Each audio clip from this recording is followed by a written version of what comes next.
Magandang araw mga kaibigan. Gusto kong bigyan ng reaksyon ngayon. Pag-usapan natin ang post ni Secretary Manny Piñol 2 hours ago. Ito, Manny Piñol is feeling sad, nalulungkot. Ganito ang post niya. National debt, ng utang, is 16 trillion. But government gives away ayuda like it has a mountain of gold.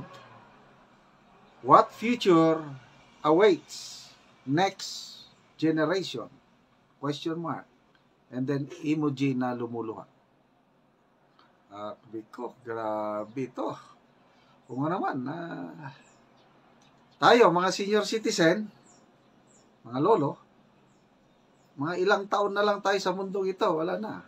Goodbye na. Ang ating mga apo, anong kinabukasan ang naghihintay sa ating mga apo? Kaya medyo natouch ako dito sa post na ito ni Secretary Piñol. Kaya ito, pag-usapan natin. So, 16.3 ata ang utang na as of now. At ang projection before the year ends, aabot na ito ng 17 trillion pesos. Wala na, magtatatlong taon pa lang ang administrasyon nito. Nagsimula sila parang 12 trillion ata ang utang. Ngayon, 16 na. So halos more than 1 trillion per year ang inuutang. So, ikumpara mo kay PRRD,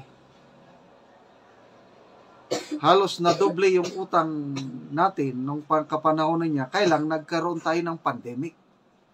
At saka, ang daming mga infrastructure projects na nagawa. Build. Plus, naligtas tayo panahon ng pandemic. Kaya to me, hindi masama yung mangutang basta gamitin mo para sa kapakanan ng taong bayan. So, ang inutang ni PRRD may nakikita ka ngayon yung mga infrastructure.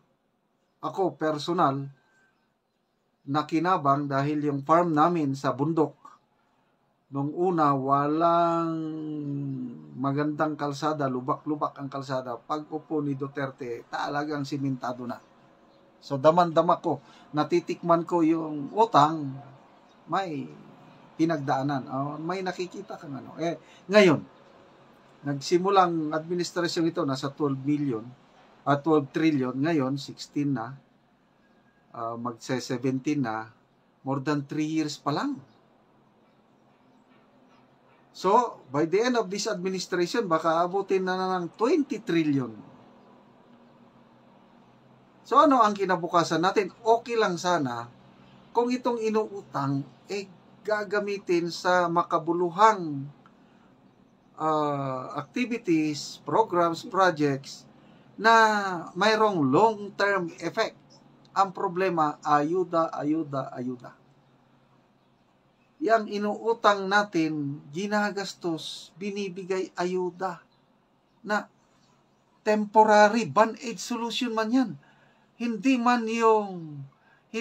ito makakaahon sa kahirapan ng Pilipino, yung ayuda. Lalo lang maghirap ang taong bayan sa kabibigay nila ng ayuda. Tinuturuan nila ang mga tao na magiging tamad. No, may mga post akong nababasa ganito. Kung magtinda, may multa. Kung tamad, may ayuda.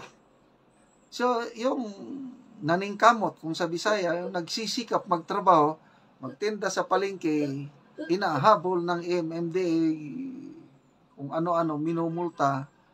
Tapos ang mga tamad, ayuda. Anong kinabukasan natin?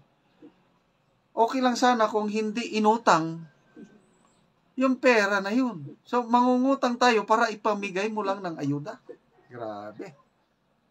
Kaya, tama itong si Secretary Piñol. Anong kinabukasan ang naghihintay sa next generation? Maalala ko yung PhilHealth issue. Kawawa ang mga pasyente natin. Kakaunti yung benepisyo nila sa PhilHealth.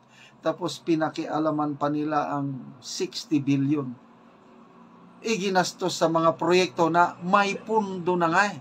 Yung Panas Guimaras Negros Bridge, meron na 174 billion loan natin sa South Korea. Eh bakit kinuha pa ang PhilHealth para gastusin doon sa tulay na may pundo naman? Grabe. Hindi ko na maintindihan ang ating administrasyon. Magbasa tayo sa mga comments.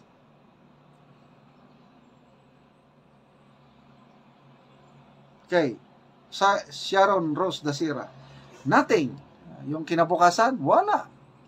Kawawa ang Pilipinas. Elroy Hagidorn. They are changing our country. Our culture and our values are in danger. Loy Mangayayam. Very frustrating to see so many greedy people in our society today. It seems like some congressmen, even local officials, don't know what to do with the money that people have worked hard for.